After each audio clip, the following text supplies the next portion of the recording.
हरिः ओम् श्री गुरुभ्यो नमः. These slokas are recorded by separating the stanza word by word for easy learning. Please share your feedback in the comment. Kindly subscribe and share to others. Om Namo Bhagavate Vasudevaya. Om Namo Narayanaya. Sloka 9. You immediately crushed his joints, threw the king down to the ground, and jumped on his body. At that very moment, the gods in heaven showered flowers on you. What can I say, O Supreme Lord? Even though Kamsa remembered you only out of fear, by dying at your hands, he was united with you. This was due to his vasana, that is past life's tendency as Kalanemi in his previous birth, who was also killed by you. ஸ்லோகம் 9. நீ அவனுடைய பூட்டு எலும்புகளை உடனே நசுக்கி அவனை தரையில் எறிந்து அவன் உடலின் மேல் குதித்தாய். அதே தருணத்தில் தேவர்கள் வானிலிருந்து உமக்கு துளசி மலர்கள் பொழிந்தனர். ஓ பரமபுருஷனே, நான் என்ன சொல்ல முடியும்? கம்சன் பயத்தினால் உமையன்றி வேறொன்றும் நினைக்கவில்லை என்றாலும் உன்னால் கொல்லப்பட்டதால் உன்னுடன் ஐக்கியமானான். இது அவனது முந்தைய பிறவியிலிருந்த வாசனையின் விளைவே. அப்போது அவனது முந்தைய பிறவியில் அவன் உன்னால் கொல்லப்பட்ட കാലനേമിയാക இருந்தாൻ. ഉടനെ അവന്റെ സന്ധികൾ നീ തകർത്തു.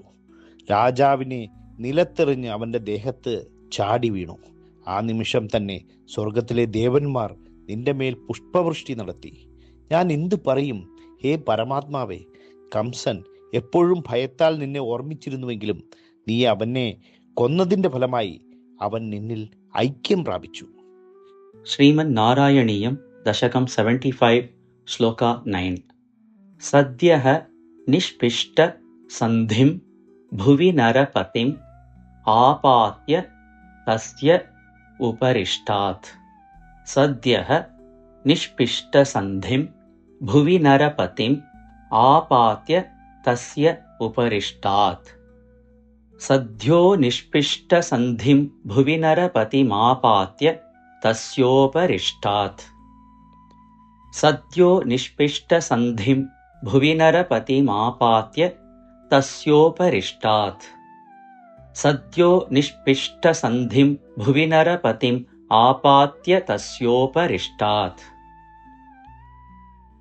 ത്വയി ആപാത്യെ തദാ ഏവ ത്വദ് ഉപരി പതിതാ. ത്വയി ആപാത്യെ തദാ ഏവ ത്വദ് ഉപരി പതിതാ.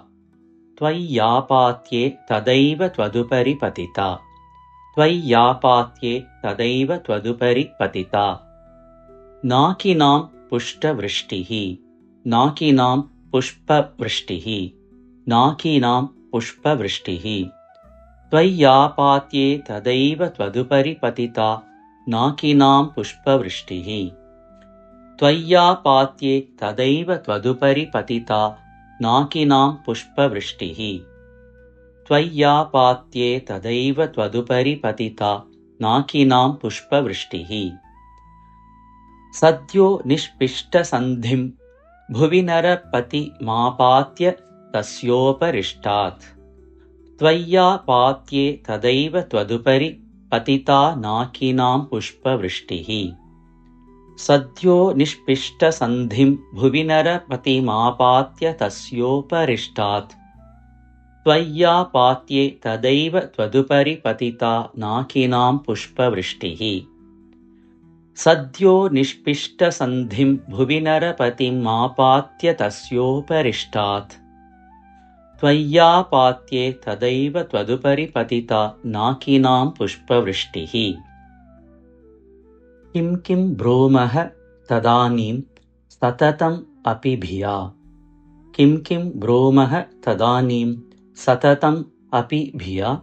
किं किं ब्रूमस्तदानीं सततमपि भिया किं किं ब्रूमस्तदानीं सततमपि भिया किं किं ब्रूमस्तदानीं सततमपि भिया त्वद्गत आत्मासभेजे त्वद्गत आत्मासभेजे त्वद्गतात्मासभेजे त्वद्गतात्मासभेजे त्वद्गतात्मासभेजे किं किं ब्रूमस्तदानीं सततमपि भिया त्वद्गतात्मासभेजे किं किं ब्रूमस्तदानीं सततमपि भिया त्वद्गतात्मासभेजे किं किं ब्रूमस्तदानीं सततमपि भिया त्वद्गतात्मासभेजे सायुज्यं त्वत् वध उत्था सायुज्यं त्वत् वध उत्था सायुज्यं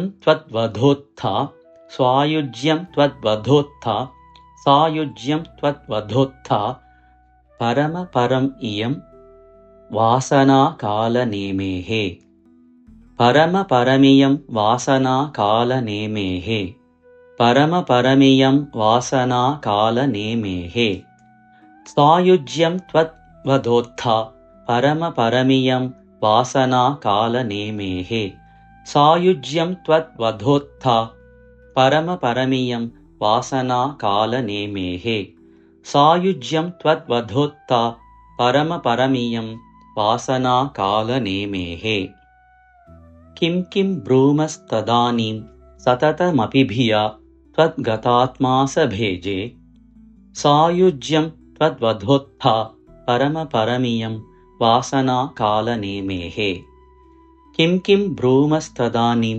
सततमपि भिया त्वद्गतात्मासभेजे सायुज्यं त्वद्वधोत्था परमपरमियं वासनाकालनेमेः किं किं ब्रूमस्तदानीं सततमपि भिया त्वद्गतात्मासभेजे सायुज्यं त्वद्वधोत्था परमपरमियं वासनाकालनेमेः सद्यो निष्पिष्टसन्धिं भुवि नरपतिमापात्य तस्योपरिष्टात् त्वय्यापात्ये तदैव त्वदुपरि पतिता नाकिनां पुष्पवृष्टिः किं किं ब्रूमस्तदानीं सततमपि भिया त्वद्गतात्मासभेजे सायुज्यं त्वद्वधोत्था परमपरमियं वासनाकालनेमेः सद्यो निष्पिष्टसन्धिं भुवि नरपतिमापात्य तस्योपरिष्टात् त्वय्यापात्ये तदैव त्वदुपरि पतिता नाकिनां पुष्पवृष्टिः किं किं ब्रूमस्तदानीं सततमपि भिया त्वद्गतात्मासभेजे सायुज्यं त्वद्वधोत्था परमपरमियं वासनाकालनेमेः सद्यो निष्पिष्टसन्धिं भुवि नरपतिमापात्य तस्योपरिष्टात् त्वय्यापात्ये तदैव त्वदुपरि पतिता नाकिनां पुष्पवृष्टिः किं किं ब्रूमस्तदानीं सततमपि भिया त्वद्गतात्मासभेजे सायुज्यं त्वद्वधोत्था परमपरमियं वासनाकालनेमेः सद्यो निष्पिष्टसन्धिं भुवि नरपतिमापात्य तस्योपरिष्टात् त्वय्यापात्ये तदैव त्वदुपरि पतिता नाकिनां पुष्पवृष्टिः किं किं ब्रूमस्तदानीं सततमपि भिया त्वद्गतात्मासभेजे सायुज्यं त्वद्वधोत्था परमपरमियं वासनाकालनेमेः सद्यो निष्पिष्टसन्धिं भुवि नरपतिमापात्य तस्योपरिष्टात् त्वय्यापात्ये तदैव त्वदुपरि पतिता नाकिनां पुष्पवृष्टिः किं किं ब्रूमस्तदानीं सततमपि भिया त्वद्गतात्मासभेजे सायुज्यं त्वद्वधोत्था परमपरमियं वासनाकालनेमेः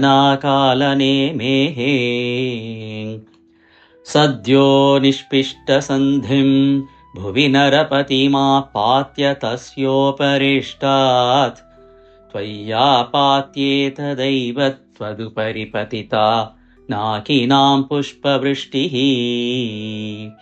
किं किं ब्रूमस्तदानीं सततमभिभिया त्वद्गतात्मा स भेजे सायुज्यं त्वद्वधोत्था परमपरमियं वासनाकालनेमेः